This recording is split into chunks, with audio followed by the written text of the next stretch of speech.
हैं? तो हमने कहा कि हम जयराम कुमार महतो बोल रहे हैं, वर्तमान में गिरिडीह लोकसभा लड़े हैं। तो बोला नहीं, आपसे हम परिचित नहीं है। तो हमें लगा कि शायद वो विधायक या सांसद की पैरवी सुनना चाहते हैं। तो मैंने इतना कहा था कि 2 महीने के बाद चुनाव है, हम बेरमो भी लड़ेंगे, गोमिया भी लड़ेंगे, डुमरी भी लड़ेंगे। अगर वहां से कोई भी सीट जीत के आ जाते हैं तो आपको दामोदर नदी में ले जाकर डाल देंगे। उसके बाद भी अगर आपका खून नहीं खोलता है तो आप बनावटी लोग हैं, असल लोग नहीं है। उनकी सांसें चल रही थी, उनके दोनों हाथ को काटा गया था। उनकी सांसें चल रही थी, उनके दोनों आंख को निकाला गया था। इसीलिए मैं मीठी बात करने नहीं जानता। मुझे लगता है एग्रेशन से राज्य को बदलूंगा। क्या जानते हैं आप झारखंड राज्य को महोदय? एग्रेशन मतलब आप क्या जानते हैं झारखंड राज्य को? हम उस राज्य से आते हैं जहां एक सांसद ने सीने में 12 गोली खाई थी। हम उस झारखंड से आते हैं जहां MP member of parliament Sunil Mahato ने 1 2 3 4 5 6 7 8 9 10 11 12 गोली खाई थी सांसद ने। क्या सुनने में अच्छा लगता है? तब आप झारखंड को नहीं जानते हैं। झारखंड हमने बनाया है भैया। निर्मल महतो के सीने में गोली लगी थी, तब झारखंड का चर्चा दिल्ली में हुआ था। तब राजीव गांधी को पता चला था कि हां, झारखंड की डिमांड किया जा रहा है। तो मुझे लगता है एक बार ये श्रीमान, ये नियम कानून, एक बार एग्रेशन की गवर्नमेंट होनी चाहिए। बाकी यूथ डिसाइड करे। मेरा जो व्यवहार है, फॉलो अप के मंच में भी मेरा यही व्यवहार है। पसंद लगे वोट कीजिएगा, ना लगे इग्नोर कीजिए। बोल रहे हैं सुनने में अच्छा लग रहा है, आप बोल रहे हैं नहीं, सुनने में नहीं। आप तब झारखंड राज्य को नहीं समझते हैं सन्नी जी। मैं बोल रहा हूँ एग्रेशन नहीं, आप नहीं समझते हैं झारखंड राज्य को। मैं एग्रेशन सुनने में अच्छा नहीं लगता, यही रियलिटी है। एग्रेशन मतलब यही है, कठोर डिसीजन, त्वरित कार्रवाई। आज कार्रवाई किस पे होती है? एक ठेला पे काम करने वाला है, तुरंत कार्रवाई होगी। एक मजदूर है, पुलिस तुरंत कार्रवाई करेगी। आपकी कार्रवाई उस समय काहे नहीं होती है जब बड़े बड़े लोग आपकी गिरफ्त में आते हैं, बड़ी बड़ी मछलियां जाल में फंसती हैं? क्यों कार्रवाई नहीं होती? हम लोग आते हैं तो छोटा रहे या बड़ा रहे, जो गलत रहेगा उस पर कार्रवाई होगी।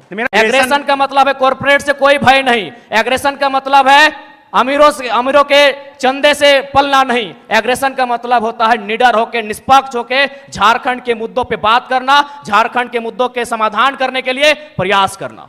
आज राजभवन में लोग धरने पर बैठे हैं, मुख्यमंत्री के आवास पे लोग धरने बैठे हैं, आज सीजीएल के जेएसएससी कार्यालय के बाहर लोग धरने पे बैठे हैं। आंदोलन रोज होता है, लेकिन जयराम महतो एक 50 लड़कों के आंदोलन से आज सीएम का फेस बन के कैसे सामने आया? इस सवाल का उत्तर कोई दे। आंदोलन इस राज्य में रोज होता है, जयराम महतो ही क्यों? क्योंकि मैंने उन मुद्दों को टच किया, मैंने उस मुद्दों पे बात किया जो झारखंड की जरूरत थी, जिसपे झारखंड बात करना चाहता था। साफ शब्दों में झारखंड चाहता था कि बिल्ली के गर्दन में घंटी बांधी जाए, पर बांधेगा कौन? बेरमो कठारा की घटना है, वहां एक व्यक्ति का अटेंडेंस रोक दिया जाता है, पंच ब्लॉक कर दिया जाता है, जो नौकरी का प्रावधान होता है कोलियरी में। वो व्यक्ति हमारे पास आता है, आके हमें सुनाता है कि भैया ऐसा ऐसा बात है, मेरा कसूर इतना है कि झारखंडी है और हमें मतलब मेरा पंच को ब्लॉक कर दिया गया है, मेरे अटेंडेंस को रोक दिया गया है, तो कुछ उपाय किया जाए। तो हम उनको फोन लगाते हैं, तो हमने परिचय दिया कि सर ऐसा क्यों करते हैं, गरीब आदमी है, बड़ी मुश्किल से रोजगार चलता है, तो इनको पुनः रख लिया जाए। तो उधर से आवाज आई कि आप कौन बोल रहे हैं? तो हमने कहा कि हम जयराम कुमार महतो बोल रहे हैं, वर्तमान में गिरिडीह लोकसभा लड़े हैं। तो बोला नहीं, आपसे हम परिचित नहीं है। तो हमें लगा कि शायद वो विधायक या सांसद की पैरवी सुनना चाहते हैं। तो मैंने इतना कहा था कि 2 महीने के बाद चुनाव है, हम बेरमो भी लड़ेंगे, गोमिया भी लड़ेंगे, डुमरी भी लड़ेंगे। अगर वहां से कोई भी सीट जीत के आ जाते हैं तो आपको दामोदर नदी में ले जाकर डाल देंगे। विश्वास कीजिए, विश्वास कीजिए, वो व्यक्ति का भी नाम बता देंगे, ऐसा नहीं हम झूठ बोल रहे। 10 सेकंड में उनका आवाज बदला कि जयराम बाबू बोलिए क्या बात है। अगर मेरे इस व्यवहार से उसका नौकरी बच जाता है तो मुझे अपने इस व्यवहार से कोई कंप्रोमाइज नहीं करना है। 24 साल आपने चला लिया श्रीमान करके, 24 साल आपने चला लिया नियम कानून की बात करके। हमें लगता है कि एक एग्रेसिव गवर्नमेंट आनी चाहिए और मेरा यही एग्रेशन मुझ में रहेगा। क्योंकि मैं ना संजय मेहता जी के तर्ज पे मैं बरी से आता हूं, ना मैं चौपारण से आता हूं, ना मैं गढ़वा से आता हूं, मैं धनबाद से आता हूं। मैं एक घटना सुनाता हूं सुरेश महतो की, और विधायक मैडम बैठी हैं, हालांकि उस समय वो बहुत किस्सा पुराना है। वो झरिया विधानसभा की घटना है, वो भोरा क्षेत्र की घटना है। एक व्यक्ति है, उनका नाम है सुरेश महतो, मैं उस कौम का बेटा हूं। एक व्यक्ति थे, उनका नाम था सुरेश महतो, मैं उस कौम का बेटा हूं। उनको मारा गया था, उनकी सांसें थी, उनके दोनों पांव को काटा गया था। उनकी सांसें चल रही थी, उनके दोनों हाथ को काटा गया था। उनकी सांसें चल रही थी, उनके दोनों आंख को निकाला गया था। इसीलिए मैं मीठी बात करने नहीं जानता। मुझे लगता है एग्रेशन से राज्य को बदलूंगा।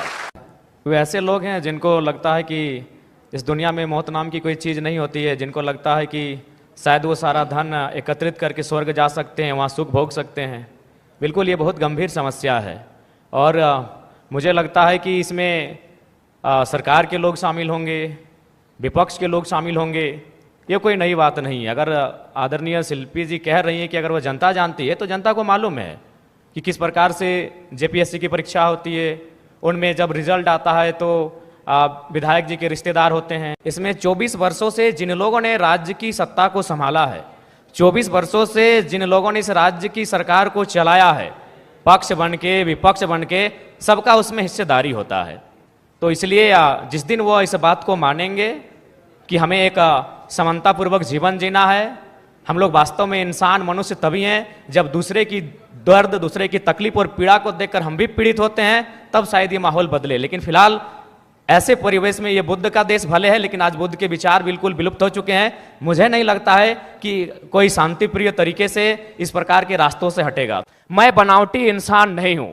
उस मीटिंग में 52 मिनट डिस्कशन हुआ था, मैंने 52 मिनट के बाद मुंह खोला था, और ये तो मीडिया चल रही थी और कैमरा में कैच हो रहा था, इसीलिए मैंने बोतल को टेबल में पटका। मां कसम हम किसी के मुंह में पटकते, आपके पांव तले जमीन खिसक जाएगी। जब आपने छेड़ा है तो सुन लीजिए। यही विनोद बिहारी विश्वविद्यालय में एक कंपनी, एक एजेंसी ने टेंडर लिया है, मजदूरों को ज्वाइनिंग लेटर के साथ साथ रिजिग्नेशन लेटर पे साइन करा गया। इस भारत में कहां होता है यार? मैं आक्रामकता की बातें करता हूं, कारण कौन है? रिजिग्नेशन लेटर पे साइन कराया गया है, कौन देगा उत्तर? भारत देश में 4 स्तंभ है कहने को, न्यायपालिका, कार्यपालिका, विधायिका, पत्रकारिता। कौन रिस्पॉन्सिबल है कि ज्वाइनिंग, ताजुब की बात है, ज्वाइनिंग लेटर भी मिला है और उनको साइन भी करा लिया है। क्या बोलते हैं आप? रिजिग्नेशन लेटर, रिजाइन लेटर में भी साइन करवाया गया है। और एक घटना गोमिया की, जब मेरा सभा था बेरमो में, वो लड़का आया, उसने कहा कि जो एजेंसी है उनको पेमेंट देना होता है 20,000, लेकिन मेरा शर्त है उनका कि 20,000 आपके अकाउंट में देंगे, आपको 8,000 रिटर्न करना होगा, नहीं तो नौकरी से निकाल देंगे। उसके बाद भी अगर आपका खून नहीं खोलता है तो आप बनावटी लोग हैं, असल लोग नहीं है। अगर आप चाहते हैं मेरे अंदर की आक्रामकता कम हो, आप चाहते हैं मेरे अंदर की उग्र भावना कम हो, तो आज प्रबुद्ध लोग बैठे हैं। आज माननीय मंत्री दीदी बैठी हैं, आज माननीय मंत्री महोदय बैठे हैं, मंत्री 3 मंत्री बैठे हैं, आज प्रदेश अध्यक्ष महोदय बैठे, सांसद महोदय बैठे हैं, झारखंड मुक्ति मोर्चा के फिलहाल पालनहार हैं बैठे, आज विधायक मैडम बैठी हैं, यहां भी एक विधायक बैठे हैं, यहां भी एक विधायक बैठे हैं। ये लोग तय करें कि इस प्रकार का जुल्म, शोषण, अत्याचार एक आम व्यक्ति पे, यानी जो लोग हाशिए पर हैं, जो लोग निम्न स्तर पे हैं, उनके साथ अन्याय नहीं होगा। जयराम महतो प्रेम की कविताएं लिखेगा, इनकलाब की बातें नहीं करेगा। जयराम जी, कि अगर एक व्यक्ति पे कार्रवाई होती है और उस कार्रवाई से अगर हजारों स्टूडेंट को एक उम्मीद मिलती है, अगर एक व्यक्ति पे कार्रवाई होती है और हजारों किसानों की खुशहाली आती है, तो मुझे लगता है उस व्यक्ति पे कार्रवाई होनी चाहिए। और मैं अपना एक अनुभव बताना चाहूँगा, हालांकि ऐसे मंचों पे जहाँ एकेडमिक लोग आके सुन रहे हैं, इंटेलेक्चुअल लोग आके सुन रहे हैं, नहीं बोलना चाहिए, लेकिन मुझे मेरा जो करैक्टर है वो सबके सामने मैं आपको बताना चाहूँगा। ये बेरमो कठारा की घटना है। वहाँ एक व्यक्ति का अटेंडेंस रोक दिया जाता है, पंच ब्लॉक कर दिया जाता है, जो नौकरी का प्रावधान होता है कोलियरी में। वो व्यक्ति हमारे पास आता है, आके हमें सुनाता है कि भैया ऐसा ऐसा बात है, मेरा कसूर इतना है कि झारखंडी है और हमें मतलब मेरा पंच को ब्लॉक कर दिया गया है, मेरे अटेंडेंस को रोक दिया गया है, तो कुछ उपाय किया जाए। तो हम उनको फ़ोन लगाते हैं, तो हमने परिचय दिया कि सर ऐसा क्यों करते हैं, गरीब आदमी है, बड़ी मुश्किल से रोजगार चलता है, तो इनको पुनः रख लिया जाए। तो उधर से आवाज़ आई कि आप कौन बोल रहे हैं? तो हमने कहा कि हम जयराम कुमार महतो बोल रहे हैं, वर्तमान में गिरिडीह लोकसभा लड़े हैं। तो बोला नहीं, आपसे हम परिचित नहीं है। तो हमें लगा कि शायद वो विधायक या सांसद की पैरवी सुनना चाहते हैं। तो मैंने इतना कहा था कि 2 महीने के बाद चुनाव है, हम बेरमो भी लड़ेंगे, गोमिया भी लड़ेंगे, डुमरी भी लड़ेंगे, अगर वहां से कोई भी सीट जीत के आ जाते हैं तो आपको दामोदर नदी में ले जाकर डाल देंगे।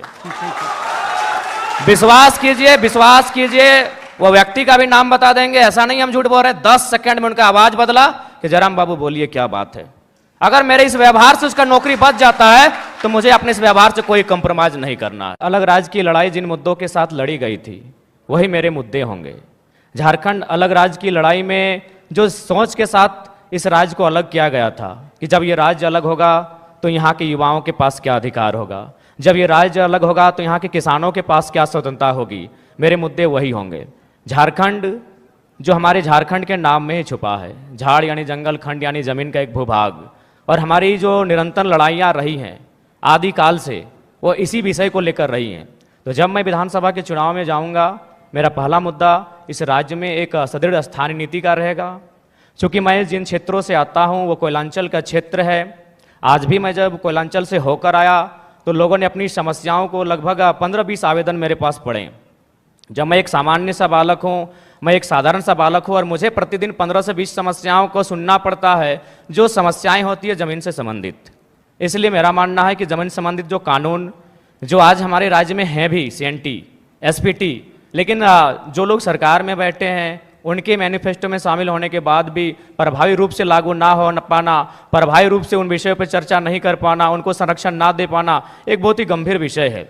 और मेरा मानना यही है, चूँकि मैं किसान वर्ग से भी संबंध रखता हूँ, एक किसान का बेटा हूँ, तो मेरे हिसाब से जो ज़मीन संबंधित मुद्दे हैं वो मेरे प्राथमिक मुद्दे होंगे। उसके बाद आज छात्रों की समस्या देख सकते हैं। आज CGL के छात्र, JSSC CGL के छात्र आज धरने पर बैठे हैं। विगत जो पहला एग्जाम हुआ था उस एग्जाम में धांधली हुई, इस एग्जाम में धांधली का मामला सामने आ रहा